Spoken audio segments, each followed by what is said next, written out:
लोग कहते हैं समय सबसे बलवान है, लेकिन हमारे ग्रंथ कहते हैं, हमारे वेद कहते हैं, हमारे पुराण कहते हैं, हमारे उपनिषद कहते हैं कि कर्म को समय भी नहीं हिला सकता। जिसके कर्म अच्छे हैं उसका समय कुछ नहीं बिगाड़ सकता। जिसके कर्म अच्छे हैं उसका कोई कुछ नहीं बिगाड़ सकता। जिसके कर्म अच्छे हैं उसका देवता भी कुछ नहीं बिगाड़ सकते। और ऐसा देखा गया है धार्मिक ग्रंथों में, इतिहास में देखा गया है कि जो अच्छे कर्म किए उनको आज भी इतिहास इज्जत से पुकारता है, सम्मान से पुकारता है। किंतु जो कुकर्म किए, जो अच्छे कर्म नहीं किए, आज इतिहास उनको गाली देता है। कर्म हमारे साथ रहता है, कर्म जीवन के साथ रहता है, कर्म जीवन के बाद भी हमारे साथ रहता है। कर्म अगर सृष्टि खत्म हो जाए, अगर महाप्रलय हो जाए, तब भी जीवित रहता है। हमारे धार्मिक ग्रंथ बताते हैं अगर महाप्रलय होता है तो ब्रह्मा विष्णु महेश भी चले जाते हैं, अंतर्ध्यान हो जाते हैं, निराकार में समा जाते हैं। किंतु कर्म तब भी जीवित रहता है। समय मर जाता है किंतु कर्म तब भी जीवित रहता है। कर्म के बिना सृष्टि नहीं चल सकता। कर्म के बिना सृष्टि के निर्माण नहीं हो सकता। अगर निर्माण होता है तो उसमें भी कर्म ही लगता है, चाहे वह निर्माण कोई करे, भगवान करे या आदमी करे। निर्माण का अर्थ ही होता है कर्म करना। तपबल रचई प्रपंच विधाता, तपबल विष्णु सकल जग त्राता, तपबल शंकर करहि संघारा, तपबल शेष धरहि मही भारा। जिस तप के बल पर विधाता संसार के प्रपंच की रचना करते हैं, जिस तप के बल पर श्री हरि विष्णु संसार की पालन करते हैं, जिस तप के बल पर भगवान शिव संसार के नाश करते हैं, विनाश करते हैं, जिस तप के बल पर शेष पृथ्वी के भार को सहन करते हैं, वह तप कर्म रूपी विशाल वृक्ष का एक छोटा सा डाली के छोटा सा पत्ता मात्र है।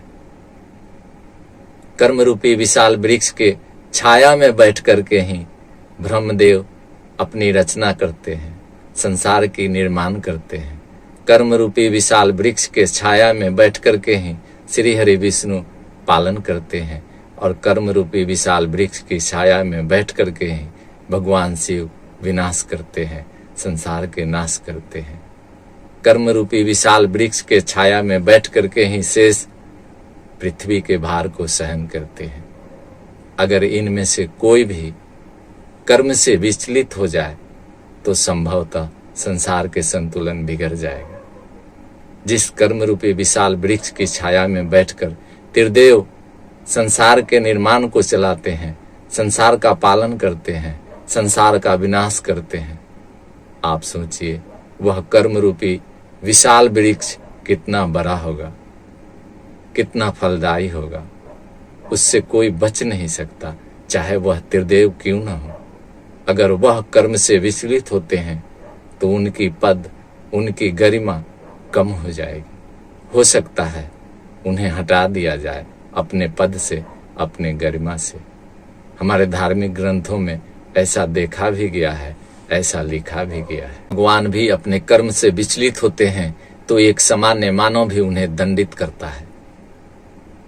भगवान शिव से जब जलंधर लड़ रहा था, जलंधर हार नहीं रहा था, जलंधर मारा नहीं जा रहा था, तब भगवान श्री हरि विष्णु ने वृंदा के जाकर सत नष्ट किया और वृंदा ने भगवान श्री हरि विष्णु को श्राप दिया, जाओ पत्थर हो जाओ। भगवान श्री हरि विष्णु पत्थर हो गए। अगर श्री हरि विष्णु भी कर्म से विचलित होते हैं तो उन्हें भी दंड दिया जाता है, दिया जा सकता है।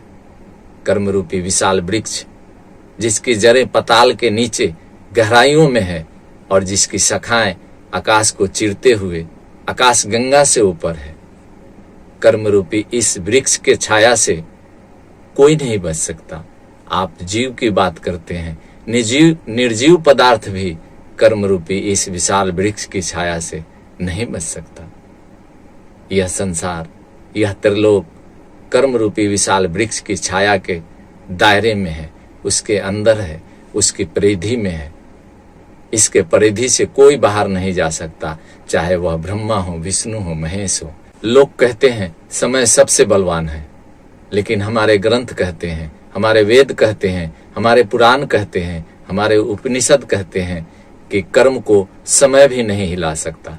जिसके कर्म अच्छे हैं उसका समय कुछ नहीं बिगाड़ सकता। जिसके कर्म अच्छे हैं उसका कोई कुछ नहीं बिगाड़ सकता। जिसके कर्म अच्छे हैं उसका देवता भी कुछ नहीं बिगाड़ सकते। और ऐसा देखा गया है धार्मिक ग्रंथों में, इतिहास में देखा गया है कि जो अच्छे कर्म किए उनको आज भी इतिहास इज्जत से पुकारता है, सम्मान से पुकारता है। किंतु जो कुकर्म किए, जो अच्छे कर्म नहीं किए, आज इतिहास उनको गाली देता है। कर्म हमारे साथ रहता है, कर्म जीवन के साथ रहता है, कर्म जीवन के बाद भी हमारे साथ रहता है। कर्म अगर सृष्टि खत्म हो जाए, अगर महाप्रलय हो जाए, तब भी जीवित रहता है। हमारे धार्मिक ग्रंथ बताते हैं अगर महाप्रलय होता है तो ब्रह्मा, विष्णु, महेश भी चले जाते हैं, अंतर्ध्यान हो जाते हैं, निराकार में समा जाते हैं। किंतु कर्म तब भी जीवित रहता है। समय मर जाता है किंतु कर्म तब भी जीवित रहता है। कर्म के बिना सृष्टि नहीं चल सकता, कर्म के बिना सृष्टि के निर्माण नहीं हो सकता। अगर निर्माण होता है तो उसमें भी कर्म ही लगता है, चाहे वह निर्माण कोई करे, भगवान करे या आदमी करे। निर्माण का अर्थ ही होता है कर्म करना, और कर्म जब तक होता नहीं है तब तक निर्माण नहीं होता है। मान्यवर, आप कर्म करें, कर्म पर विशेष ध्यान दें, एक एक बूंद कर्म का एकत्रित करें। जब भी मौका मिले कर्म करने का आप जरूर करें, अच्छे कर्म करें। कर्म हमेशा आपके साथ रहता है।